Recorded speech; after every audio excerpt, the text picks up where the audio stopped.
Hello बच्चों, ये worksheet number 65 है जो कि आज ही की डेट की है 10 जनवरी 2022 की।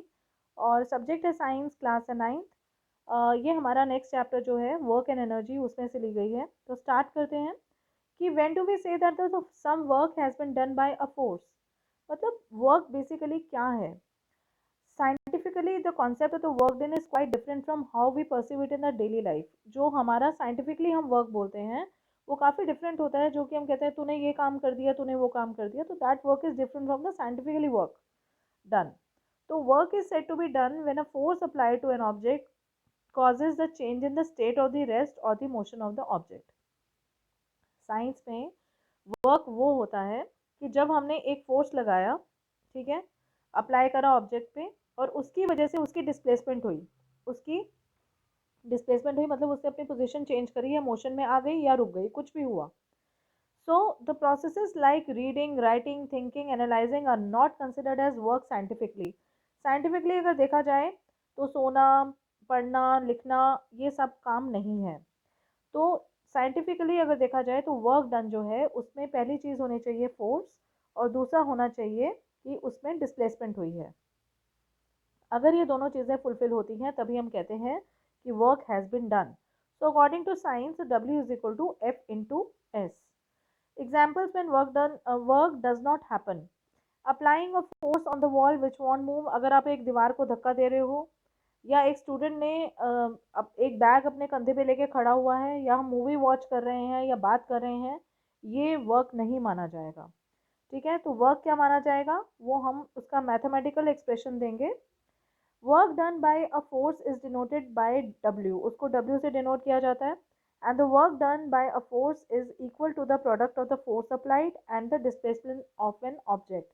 फॉर एग्जाम्पल, आपने एक टेबल को धक्का दिया, क्योंकि आपने उस पर फोर्स लगाया और वो अपनी जगह से हिला, तो इसलिए हम उसको मानेंगे कि वो वर्क डन है। तो work done will be equal to F into S. फिर when force is acting obliquely on an object it can be written as W is equal to F into S cos theta। अगर हम लोग यही जो force apply हो रहा है obliquely allow हो ओब्लिकली अप्लाई हो रहा है, मतलब वी आर टेढ़े से इसको हम लोग फोर्स एक्ट कर रहा है।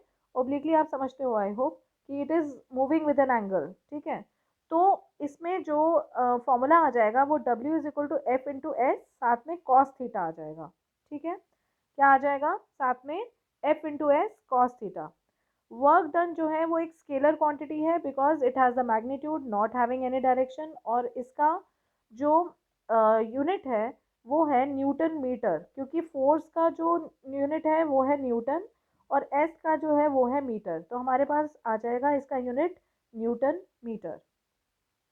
अगर हम एक जूल की बात करें, वैसे व्हाट इज यूनिट जो है वर्क का वो बेसिकली 1 जूल होता है।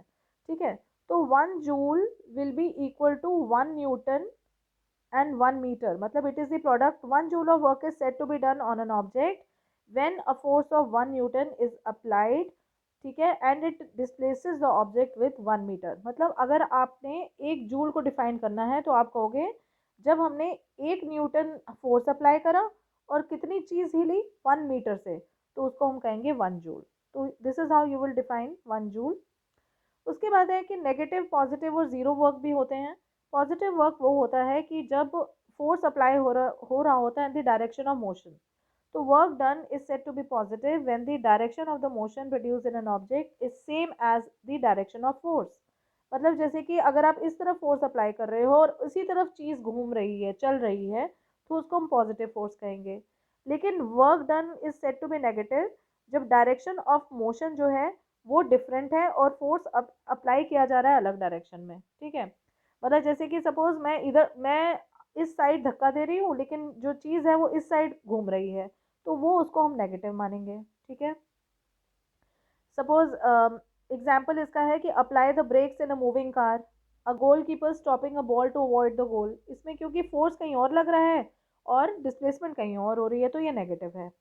अच्छा, work done is said to be zero when there is no motion in the object, motion ही नहीं है, और the force acts at a right angle to the direction of motion, और जो फोर्स है that acts at the right angle to the direction of motion. ठीक है, तो इसमें कितना हो जाएगा वर्क डन हमारा, जीरो। फॉर एग्जाम्पल एक सैटेलाइट है, वो अर्थ के चारों तरफ मूव कर रहा है, ठीक है ना। और या a porter carrying load on the head, या किसी ने अपने सर पे कोई बोझ रखा हुआ है, ठीक है, तो वो भी एक वर्क डन ज़ीरो है उसमें। ये हमने पहले ही पढ़ा ऊपर कि किस किस में where that work does not happen, तो ये हमारी कंडीशन है जहाँ पे वर्क डन हमारा ज़ीरो है।